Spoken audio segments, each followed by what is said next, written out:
et messieurs, bonjour et bienvenue sur notre chaîne YouTube. Dans cette vidéo, nous allons apprendre comment utiliser Google Maps. Google Maps vous permet de retrouver les endroits sur la carte de votre ville à partir de votre mobile ou ordinateur. En résumé, voici les étapes que nous allons suivre. 1. Télécharger et installer l'application Google Maps sur votre portable. 2. Activer la géolocalisation sur votre portable. 3. Chercher un endroit où vous désirez vous rendre. 4. Suivre l'itinéraire.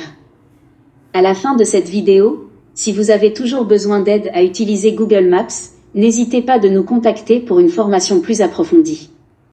Bonjour Nami, quand je Dominique Adabi, et bien ma pour Nami Kouré Google Maps petit. Nous quand on Google Maps, Google Maps, et puis on a des miantine, mille dit et puis miaya, ok. Et mimia funwa Google Maps, puis on miantine, mi connaît facilement les caméras, ok. Google Maps, y Android la sio, allo iPhone. Ok, allo ordinateur ou la tenzin. Ok. Android bobo toa obvana ku Google Maps azireka. Wa yibe jobe toa Google Maps mleji par défaut. E ma muni tu karo. Depo olai ino Google Play Store ji ni ola télécharger. Ok, ma fiomi Play Store a les écrans dinam les filles. Ok, yemi beto Play Store a mi quoi. Pour map ou encore à Google Maps, ok. Vous pouvez les faire ok. Et il y a les filles, et la signe voilà, alors les imbés et les installés. Maintenant, les filles ne m'ont ni maïeji, ok. Voilà comme pour cette vidéo à ma trop toléré.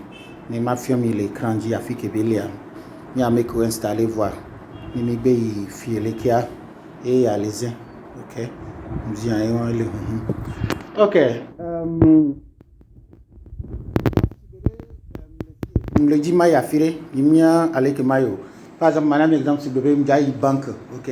Amérique au chèque nam et bien maï UTB ni maïe. Voilà un table nambe ni maï UTB de coupemo. Mais maï UTB que les inois campus mia, ok.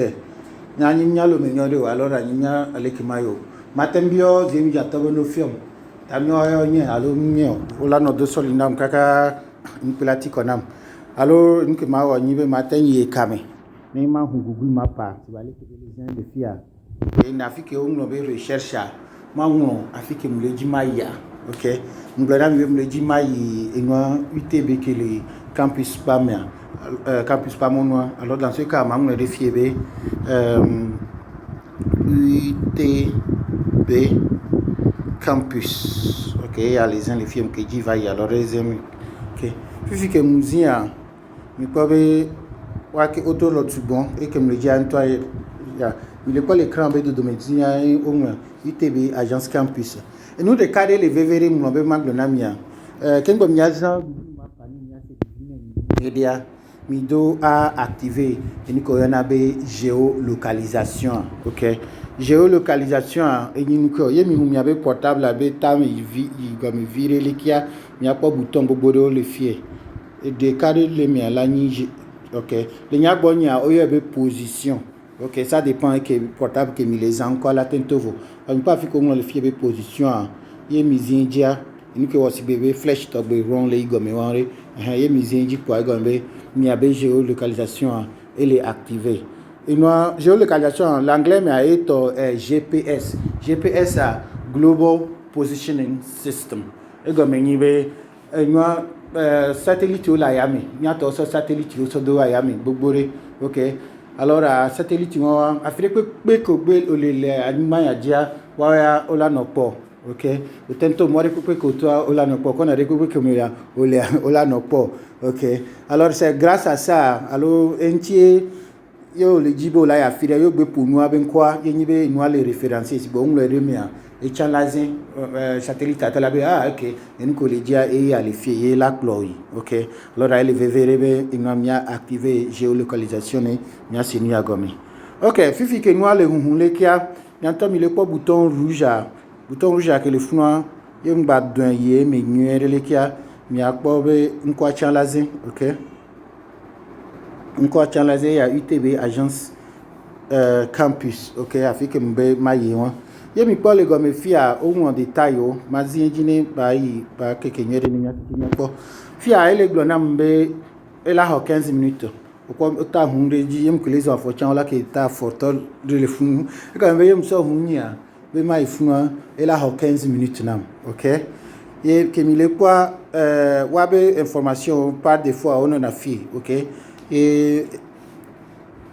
ni par exemple m'jake ji wabe numéro de téléphone que toi matin que les filles chanzi de kafan OK que me le fia itinéraire et les deux comme bien m'vindia nous que bela ni be e just plom soto e mo que la plom UTBA OK ma essayer ni akora OK que m'po itinéraire dia mi pobe edoli OK mi le po e flip bleu les écran dialo toi du coup évoque flèche rouge que me clé glossant OK et flip bleu et les et ni mo que m'dia toi so a hwenye so yikaka ino UTB à le campus pamia eni e flip bleu OK yem ba o zoom ado me vidéo ni apobe ole glona be nyam la cité la dido gome ma so mo tra la pampa be mo tra la yem do Carrefour ma hele dosiji yem hele dosija e la plomi di soviet peme matos enti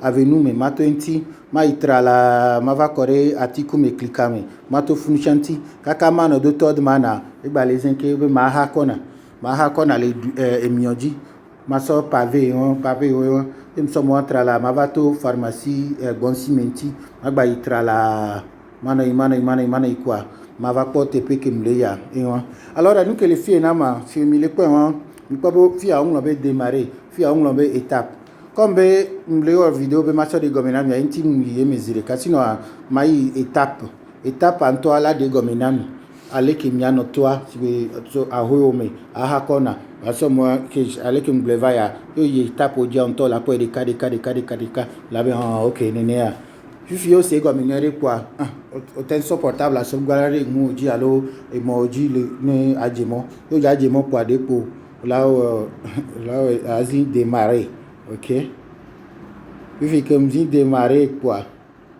mi pas be nous et le bien be fait comme de dit ma cité so ma be de toi à home OK automatiquement un temps le film yem que les hommes moi bon la home yim le afire ko voir yem les hommes moi au fur et à mesure que hunye le bouger a yana ko be flèche via triangle be flèche via ye hunye le démarrer a et chana no bouger et là no bouger et là so moi tra la OK et nous agnon tolo ye le hume yo le kwero la dinasi bébé o le film de menene voilà alors GPS a dans me dit bobore on ta no ki za pas afike mi le ko le kona ya bon Todman be Carrefour ayo nya ha kona OK et tra la ni mi ai OK alors ye mi maîtriser ni anyeria Afrique pe que mi dit mi ya le dia mi ma bu OK même ye dia mi galo Afrique mi le imoji o mi le Kara o mi le Benin o mi le Accra o ye o mi Afrique le ya de pour be jo pere me quoi entola ploy OK et nous que me le fiam ye bia eni ale ko zana Google Mapa tamio mi abiombe OK ye nya ajoni le ye le ke ma o ye ajoni chan ba no Google Mapa di mo OK et mi on a be référencement semaine prochaine vidéo que m'diawa ma de gomena nyere ale ke mi aten woni mi anto mi aba jo alo mi aba hoyo alo mi abe church o ni ba no zen directement le Google Mapa dia vidéo que m'diaba semaine prochaine ma weni ma so fio milo OK et nous de carré chamba le vevere mbe ma glonamia par exemple Google Mapa OK o kwa me mi do rendez-vous o glonebe mi adogole afire OK o ya va no bara me vo alo bara me church me ho afiko mi be mi adogole o ya va na nivo kwa ami ayo be o fike o le ma o le fie bo ni nje ti funo la o ma do soli na ma alo Deborah fia o la tono funu agu crédit abe OK aso mo tra la a o leke ou encore non qui blé ye mi les gens WhatsApp parti be ami siam les gens fifia dès que les WhatsApp mi aten pour Google Mapa chanzireka OK m'brona ma fia mi ale ki alawa OK nyam les gens WhatsApp business les filles OK que mu WhatsApp ale ki a supposer que me le dit ma do solina mi a torebe ne va fie ok ya mle tukara de popo mazi ya mi aben koji leke kwa ok pa afike mi na émission na photo mana na mi anu wa de kunya ifunu pe no graphe aje kwa mi le pa fi amlo be localisation go me ni be afiko lea ok ye muzi jizire kale kia na ina mi nyere ni mi akọ ke muzi jizire kale kia machine amto les défiants afike mulia nuko kinke mungogoa ok yem dia majan wa de metareka wa matin tant que n'y peut géolocalisation les activer à matin be neso afike mulia point que dit mon terroir avec une différence de 3 mètres de rayon et il y a les uns les filles précision de 3 mètres de rayon alors à matin be ok soya sona ameke nyekumi pompa alors mazini dibe ok envoyez votre position actuelle automatiquement que mon enia mi pabe onglode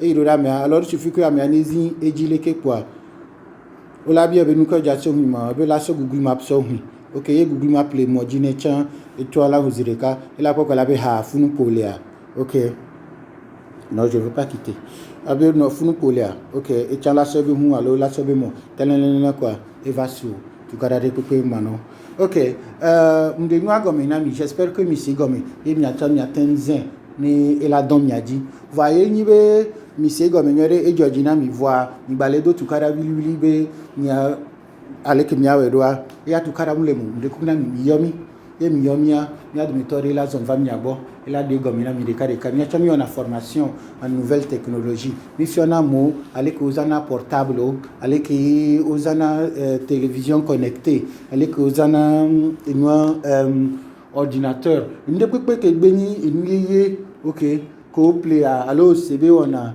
yo le dianya ale ke zona do be va mi agboa ya dila jomi to mi afion ale ke be inalo ok par exemple la indo be Netflix Prime no kengen ko mo yona nko mi sena va mi nya to ko ni ke be ona ye mi za mi gogo mi dila jomi to nya de ngo kiki gomena mi lo ok Miantami le adido gomi. Ok, ma uyira mi ado metode o de siku kaka yovode o fait plan de cavere et on va la pere mianti lo. Alors nya ke mi a profiter mi yomi mi gogo mi ne mi a odoro dulo apena mi.